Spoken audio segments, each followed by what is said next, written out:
Trollfeber råder i Sverige efter att TV4 infiltrerat Sverigedemokraternas kommunikationsavdelning. Ägnar sig Sverigedemokraterna i hemlighet åt hat och desinformation? Är anonyma konton på sociala medier ett hot mot demokratin? Och vad händer med ett samhälle som kräver identitetskontroll av medborgare som vill yttra sig på internet? Dessa frågor tar jag upp i veckans video om trollkonster. På tal om vad som är bra för demokratin så hjälper du mig att kunna fortsätta göra dessa videos om du stöttar mig via något av betalningsalternativen här nedanför. Det är endast tack vare era frivilliga donationer som denna kanal är fortsatt möjlig, så ett stort tack till alla de av er som bidrar. Idag talar jag om tillit, transparens och om troll. Häng med!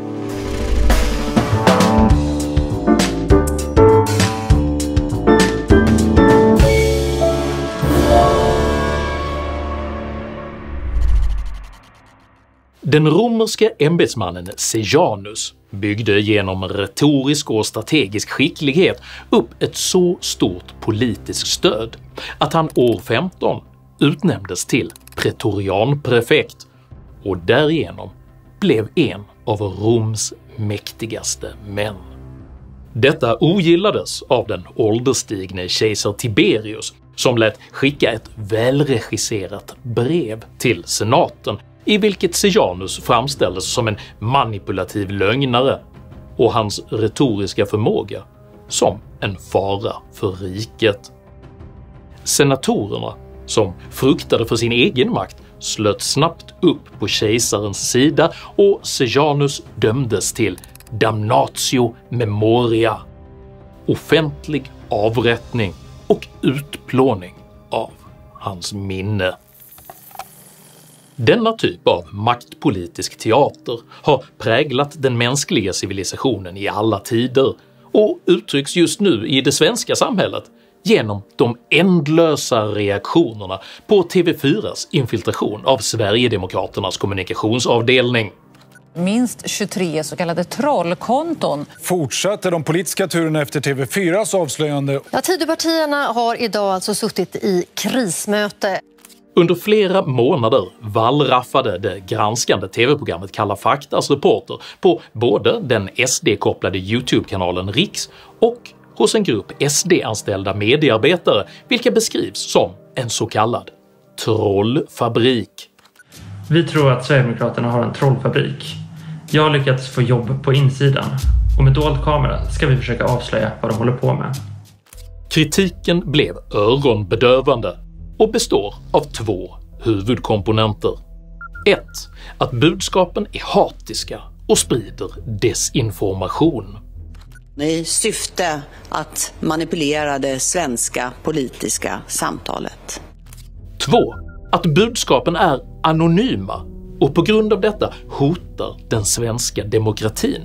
En stor mängd anonyma eller fejkade konton. Sverigedemokraterna försöker på det här sättet lura svenska folket. Vänsteroppositionen använder nu dessa argument som affekterat bevis på att man haft rätt hela tiden om att Sverigedemokraterna är ett hot mot demokratin och att hela högerregeringen därför egentligen borde avgå. Hur den kan göra med de mästertjänstemän som sitter nu inne i regeringskansliet just nu. Man lägger sig, man viker ihop. Det är häpnadsväckande. Det är faktiskt någonting helt nytt i svensk politik. Regeringspartierna de legitimerar ju det här varje dag som de samarbetar med Sverigedemokraterna. Vi tolererar inte det här i Sverige. Centerpartiet kräver även att Säpo ska granska Sverigedemokraternas sociala medier och Socialdemokraterna går så långt som att kräva att alla SD-anställda bör stängas av tills en ny säkerhetsprövning är genomförd. Det här är ingenting som det bara går att vifta undan. Så vi kräver mot bakgrund av detta att Ulf Kristersson i egenskap av statsminister säkerställer att det genomförs en ny säkerhetsprövning av SDs tjänstemän i regeringskansliet. Det realpolitiska syftet med denna högstämda politiska teater är att splittra de kroniskt konfliktfyllda liberalerna med den långsiktiga förhoppningen att permanent spräcka högerpartiernas regeringsunderlag. Det är ovärdigt och det står för allt annat än det politik ska stå för. Det handlar om att pausa det här samarbetet fram tills vi vet vad man gör och kräva att det finns inga undantag utan alla de här kontona ska stängas och upphöra. Denna typ av intrigerande är naturligtvis en oundviklig del av det politiska spelet.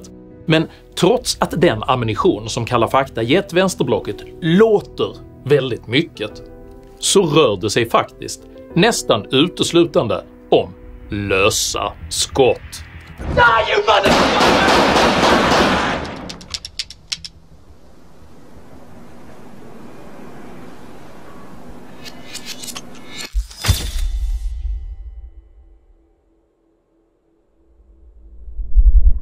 Oppositionsledaren Magdalena Andersson använder nu Kalla faktas granskning som bevis på att Sverigedemokraternas kommunikationsavdelning bedriver hatkampanjer och sprider vilseledande information. Sverigedemokraterna försöker på det här sättet lura svenska folket genom att bedriva hatkampanjer och sprida vilseledande information. Även Dagens Nyheters politiska redaktör Amanda Sokolnitsky anklagar Sverigedemokraterna för att sprida vilseledande information och spekulerar, trots programledarens invändningar, om partiet kan ha påverkat den så kallade LVU-kampanjen.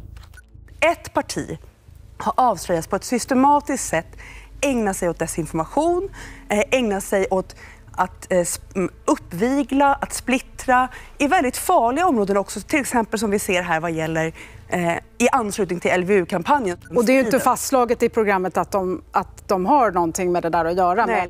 Även Centerpartiledaren Muharrem Demirok väljer att offentligt misstänkliggöra Sverigedemokraterna för inblandning i just denna kontroversiella kampanj, vilken under valrörelsen 2022 spred polariserande desinformation om att Sveriges socialtjänst skulle kidnappa muslimska barn.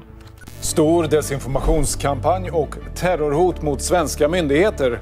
Socialtjänsten påstås kidnappa arabiska barn. Centerpartiledaren vill syna om Sverigedemokraterna haft något att göra med ryktesspridningen om att socialtjänsten i Sverige tar barn.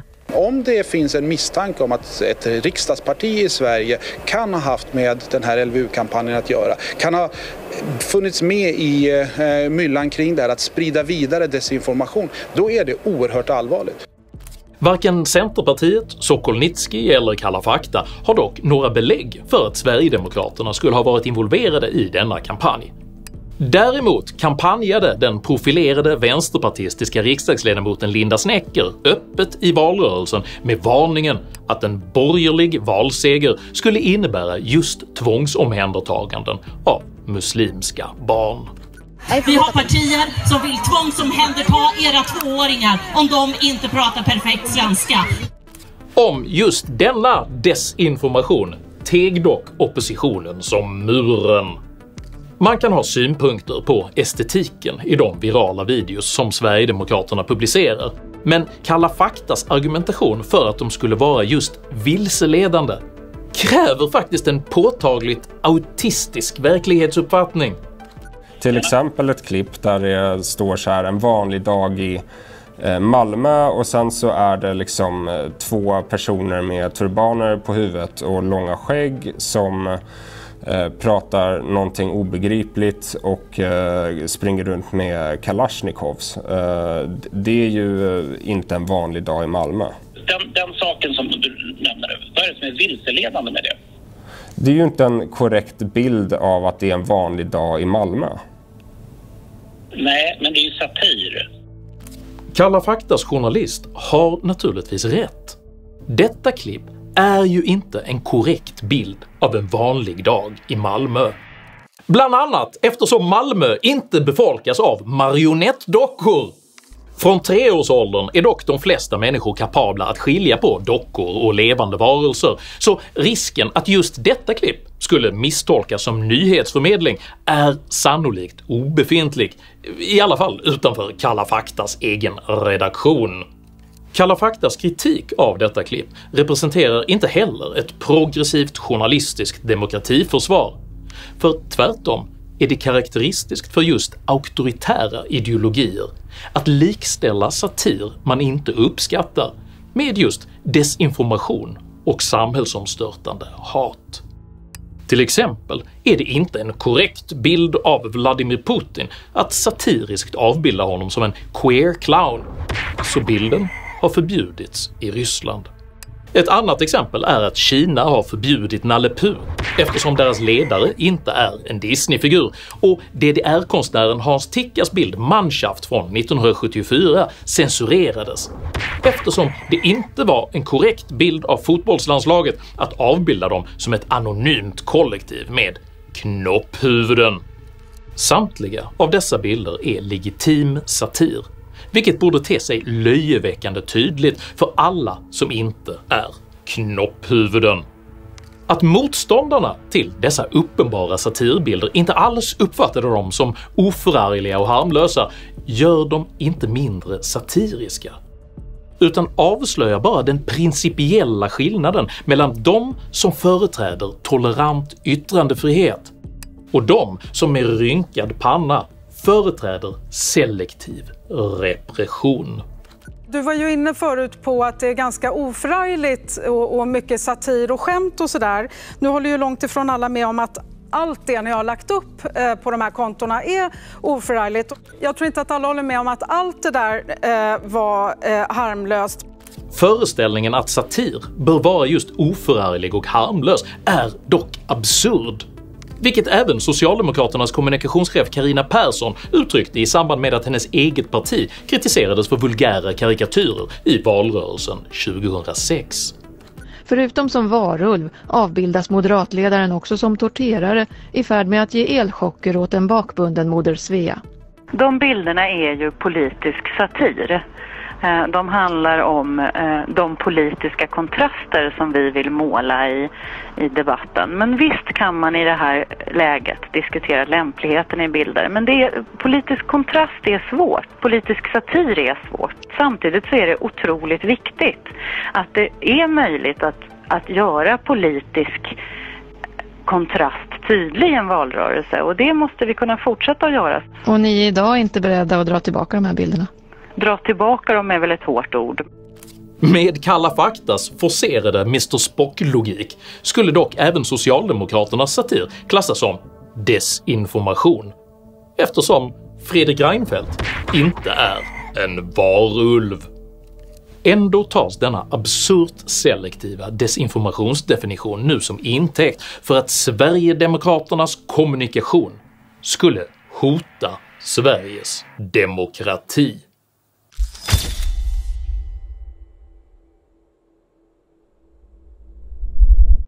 Sverigedemokraterna har återkommande förnekat kännedom om både troll och hemliga konton, men detta motsägs faktiskt av Kalla faktas reportage.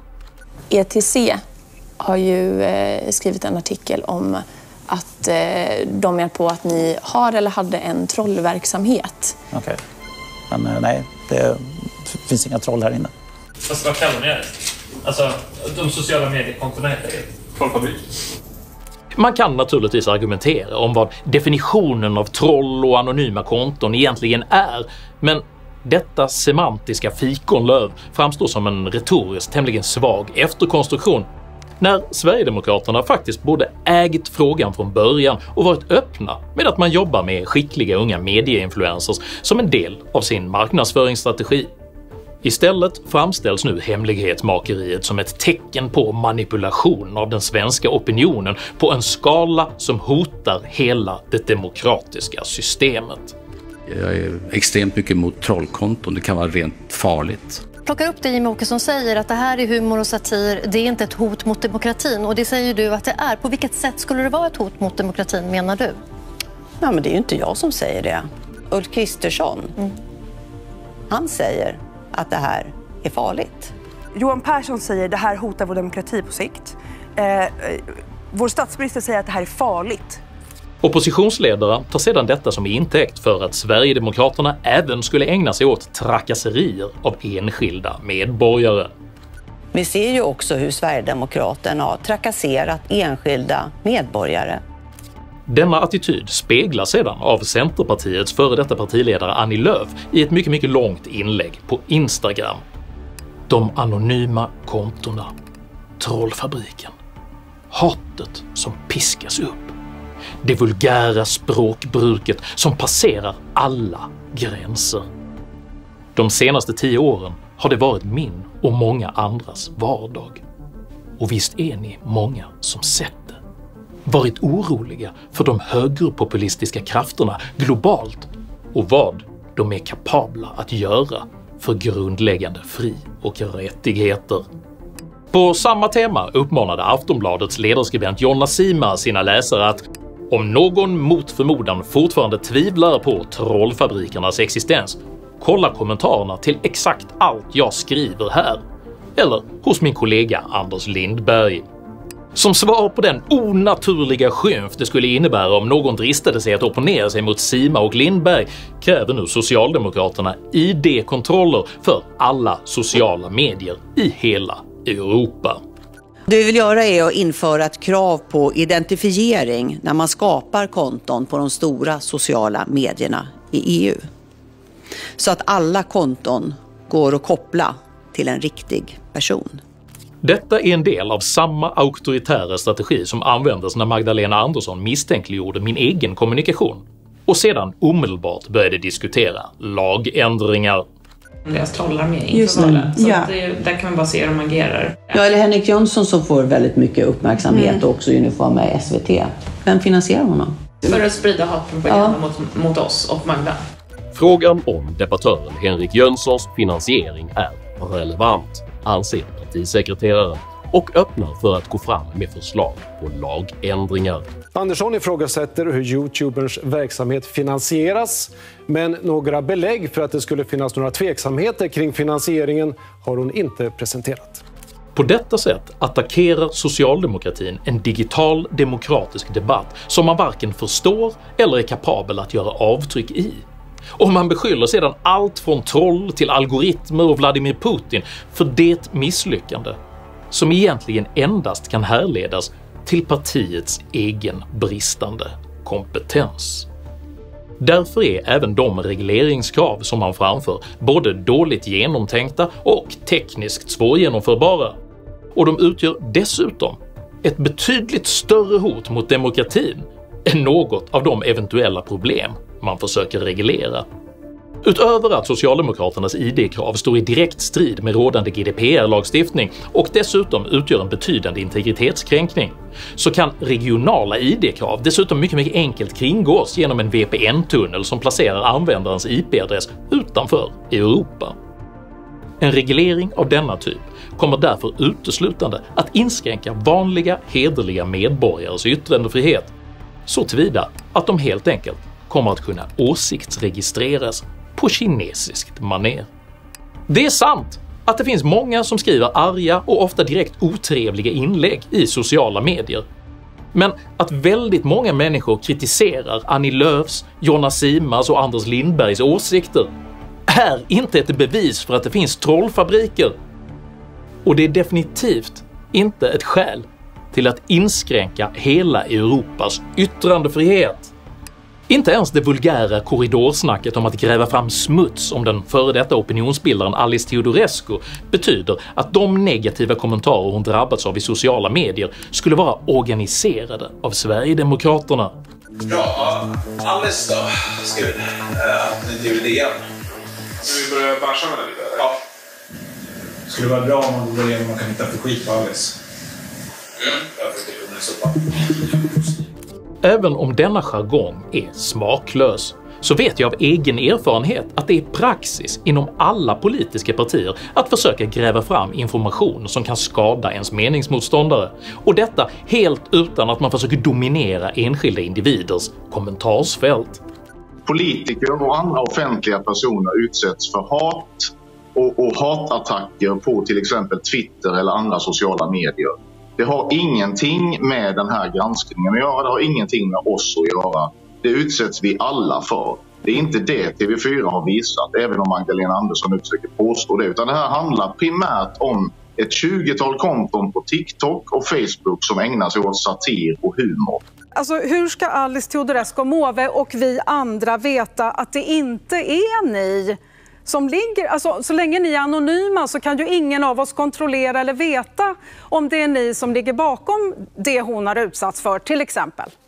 Även om Nylanders rättsligt svajiga resonemang ignorerar oskyldighetspresumtionen så återför det också frågan till någonting mer betydelsefullt. Nämligen skillnaden på vad enskilda medborgare och politiska partier med skattefinansierat partistöd egentligen har för ansvar. Utan anonymitet och rätten till bitande satir hade varken Martin Luther Kings medborgarrättsrörelse eller Harvey Milks kamp för homosexuellas rättigheter kunnat organiseras, eftersom dessa utsatta aktivister annars hade riskerat att förlora både jobb och vänner. Denna medborgerliga rätt till anonymitet och satir måste värnas av demokratiska skäl. Oavsett om Nalle Puh eller marionetter riskerar att provocera någon. Det är däremot mer tveksamt om maktorganisationer som politiska partier bör tillåtas att använda medborgarnas egna skattemedel för att bedriva anonym opinionsbildning mot dem själva. Av samma anledning bör inte heller politiska partier ha kommersiella intressen i spel och dobbel, eller för den delen ha direkta finansiella kopplingar till fackliga särintressen med inflytande över arbetsmarknaden.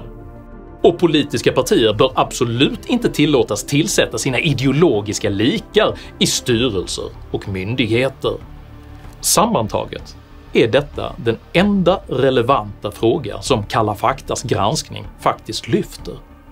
Vilka befogenheter bör skattefinansierade politiska partier egentligen ha? Så fine! Lös det! Ta bort partianonymiteten! Förbjud partilotterierna, förbjud facklig politisk kartellbildning, förbjud politisering av myndigheter och sänk för all del partistödet när ni ändå är igång. Man bör i samma veva även se till att partierna också har samma demokratiska rättigheter och möjligheter att uttrycka sig. Sverigedemokraterna har flera gånger anfört att deras konton i sociala medier diskrimineras och stängs ner av nätplattformarna. Men varför står det inte att det är Sverigedemokraterna bakom dessa konton? Ja, av den anledningen bland annat att det kan vara så att människor blir avstängda. Vi har fått ett antal officiella konton avstängda på just TikTok. Föreligger otillbörlig diskriminering av enskilda svenska politiska partier bör man stärka de sociala mediernas kontraheringsplikt och ställa krav på lika behandling. För valet står faktiskt inte mellan att antingen acceptera anonyma politiska konton eller att inskränka hela Europas digitala yttrandefrihet. För medan Sveriges samlade mediepolitiska komplex ägnar all sin tid åt hur demokratin hotas av olämpliga memes på TikTok, så håller det verkliga, fysiska Sverige nämligen också på att rasa samman under våra fötter.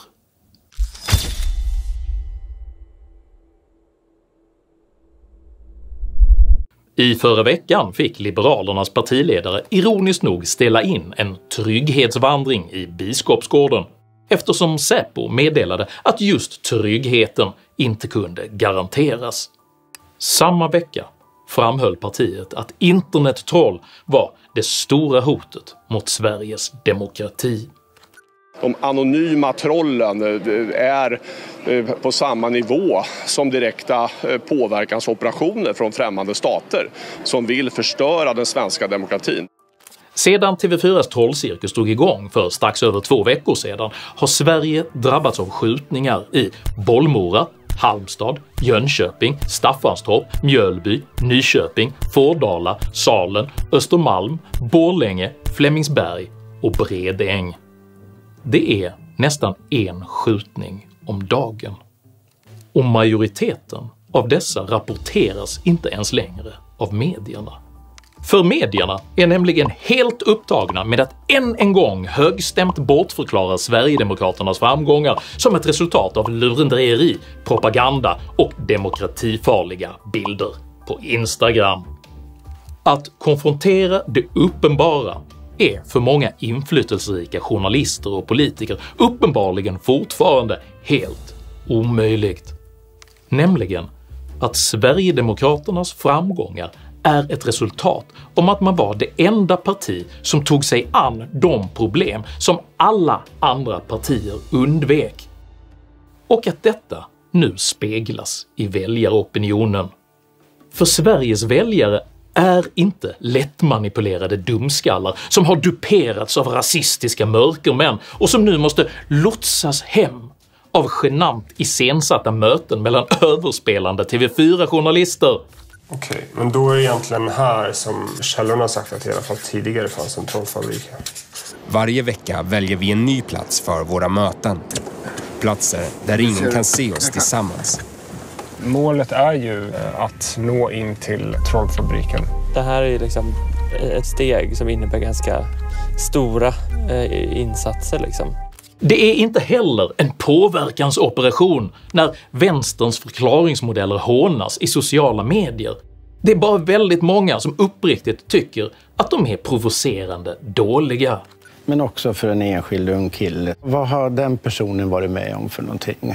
Och det är framför allt inte en demokratihotande konspiration när människor skrattar åt satir på vänsterns bekostnad.